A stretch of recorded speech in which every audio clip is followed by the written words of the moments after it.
여러분, 부동산 경매 왜 하세요? 경매만 하면 무조건 20%, 30% 싸게 살 수 있다라고 생각을 하세요? 최근에 청담 자이 아파트를 입찰을 하려고 하는 지인분한테 연락을 받았는데 이 경매 물건이 감정가가 35억 4천만 원에 시작을 해서 지금 한 번 유찰이 됐거든요. 그래서 최저가가 28억 3,200만 원까지 떨어진 상황이에요. 그런데 제가 이분한테는 이 아파트 경매로 사지 말라고 했어요. 왜 그렇게 말씀드렸냐면 이 물건 물어보시는 분이 아파트 가격이 앞으로 더 떨어질 것 같다고, 그래서 최저가 아니면 두 번 유찰이 되면 입찰을 해보려고 한다, 이렇게 말씀을 하시더라고요. 그래서 제가 한번 여쭤봤어요. 혹시 지금 매물이 가장 싼 게 저층 기준 34억인데 만약에 30억에 나왔다고 부동산에서 연락이 오면 안 사실 거냐고.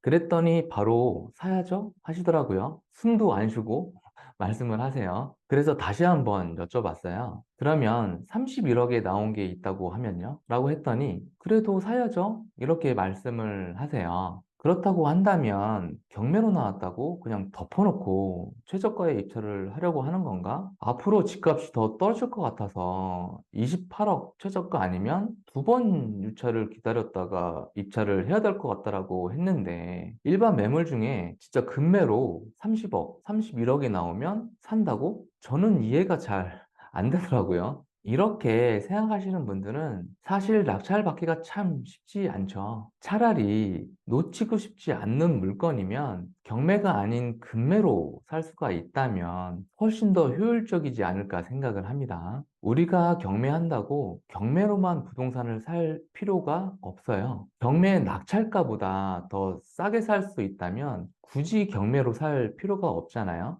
제가 생각하는 경매의 가장 큰 매력은 가격을 내가 정한다는 거예요. 실제로 금매보다 더 싸게 입찰을 일단 하고 폐찰하면 그 금매로 사는 교육생분들도 많습니다. 그 금매 가격이 낙찰가보다 싸게 사는 거죠. 나만 이 물건 보는 게 아니잖아요. 다른 누군가는 분명히 나하고 다르게 생각을 할 거예요. 자, 그러면 경매 물건 현재 시세하고 권리사항을 살펴볼 건데 여러분들도 영상 끝까지 보시고 만약에 내가 이 아파트를 입찰한다면 나는 얼마를 쓰겠다, 그런 금액이 있으실 거예요. 그 금액을 댓글에 한번 적어주세요. 여러분들이 적은 그 댓글을 그분한테 보여주면서 다른 분들은 입찰가를 이런 금액으로 생각을 하신다, 이렇게 얘기를 한번 해보려고 합니다. 그럼 아마 느끼는 게 분명히 있을 거라 생각을 해요. 자, 오늘 살펴볼 경매 물건은 앞서 말씀드린 강남구 청담동에 위치한 청담 자이 아파트예요. 36평 B타입이고 35억 4천만 원에서 한 번 유찰이 됐죠. 그래서 28억 3,200만 원까지 떨어진 상태입니다. 층수도 11층이라 너무 좋죠. 7호선 청담역을 도보로 7분에서 8분 거리로 이용할 수가 있고 인근에 하원가도 많고 그렇기 때문에 학군도 굉장히 좋죠. 인프라나 위치는 뭐 사실 말할 게 없어요. 그리고 청담동은 토지거래 허가구역이라 일반 매물로 매수할 때 구청의 허가를 받아야 되고 자금 조달 계획서도 내야 되지만 경공매로 취득할 때는 그 부분을 피해갈 수 있기 때문에 임대로 세팅이 된다는 장점이 있어요. 이 물건 권리상 문제가 있는지 없는지 한번 보면 말소기준 권리가 근저당권 SM홀딩스 대부죠. 혹시 말소기준 권리가 어떤 건지 궁금하시면 제 채널에 경매 기초 강의 영상 1편부터 5편까지 올려져 있으니까 한번 보시면 이해가 잘 되실 거예요. 해당 영상은 아래 더보기란에서 참고해 주세요.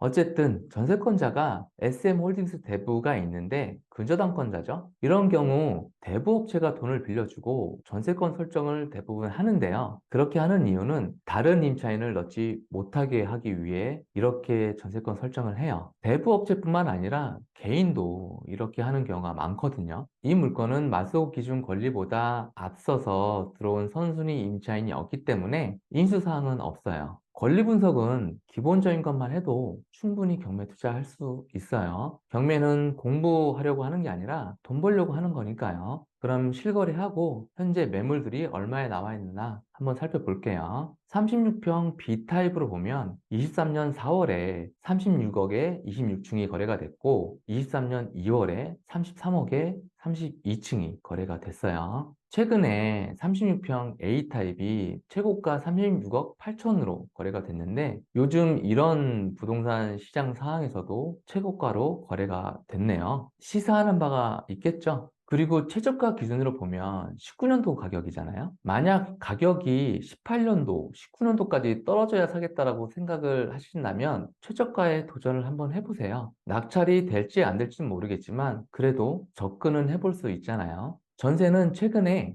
17억에서 19억 정도의 거래가 되고 있고 36평 A타입은 22년도 10월에 24억에 거래가 됐어요. 그리고 경매 물건과 같은 타입 36평 B타입은 23년 2월에 22억까지 거래가 됐네요. 경매 물건과 같은 105동 기준 매매 호가를 보면 저층이 34억, 40억, 중층이 39억, 41억에 있는데 지금 최저가가 28억 정도죠. 그러니까 경매 물건이 저층이 아닌 11층인데 저층 호가 매물보다 6억에서 12억까지 싸게 접근해 볼 수 있는 거예요. 전세 매물을 보면 저층은 16억에서 18억, 중층은 17억 5천에서 21억까지 확인을 할 수 있어요. 이 물건 관심이 있다면 임장 가셔서 더 꼼꼼하게 시세 파악을 하셔야 돼요. 이 영상만 보시고 판단하지 마세요. 아파트 시세 파악이 상대적으로 쉽다고 임장을 안 가고 입찰하시는 분들이 있는데 부동산 투자를 하는데 임장은 가장 기본이고 필수예요. 자, 그럼 간단하게 이 경매 물건 청담 자이아파트 36평 B타입 시세를 한번 살펴봤는데 여러분들도 이 물건 물어보신 분처럼 최저가 아니면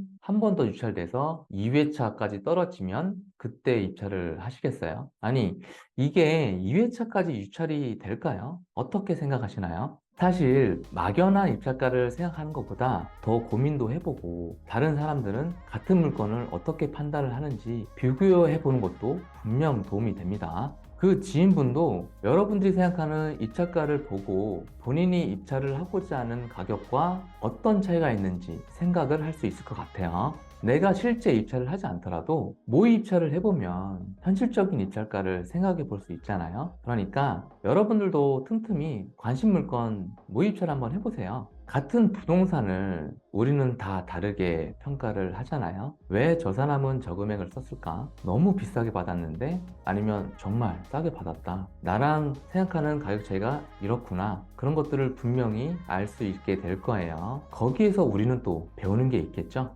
영상이 도움되셨다면 구독과 좋아요, 댓글 부탁드리겠습니다. 영상 봐주셔서 감사합니다. 행복한 하루 되세요.